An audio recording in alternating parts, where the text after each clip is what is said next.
You want the learning from the training to transfer. You want the learning from schools to transfer, and that's really difficult to do.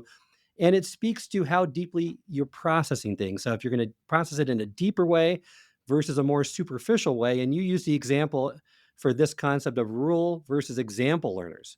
If you know the underlying rule, like with what interleaving helps you with, you can identify these problems in different contexts. Whereas example learners are more superficial learning. They have to see it as similar to another example they've encountered in the past in order to be able to solve that. So speak to me more about that, the depth of processing to get to that rural learner stage and how that impacts transfer.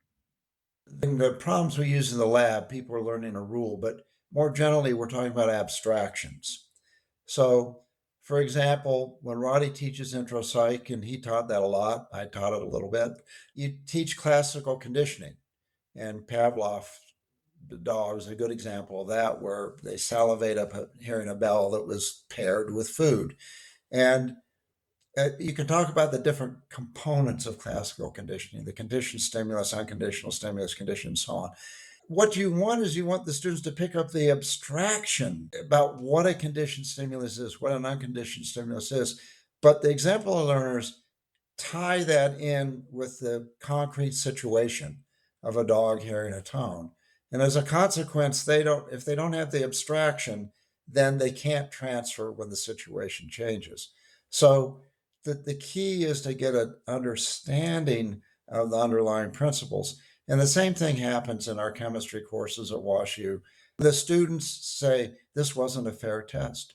This is not what we learned. It's not a fair test. And the instructor saying, it's absolutely fair. It's the same abstraction. So you're getting at exactly that difference, Charles, between the students who are learning the example and they can't undress it and get to the abstraction, and the students who learn the abstraction, and they're the ones who say, well, this is a great test, it tested exactly what it should have tested. And so it's this idea about transfer, and transfer being supported by abstractions, but transfer is not supported when you're just memorizing the examples that are used in class.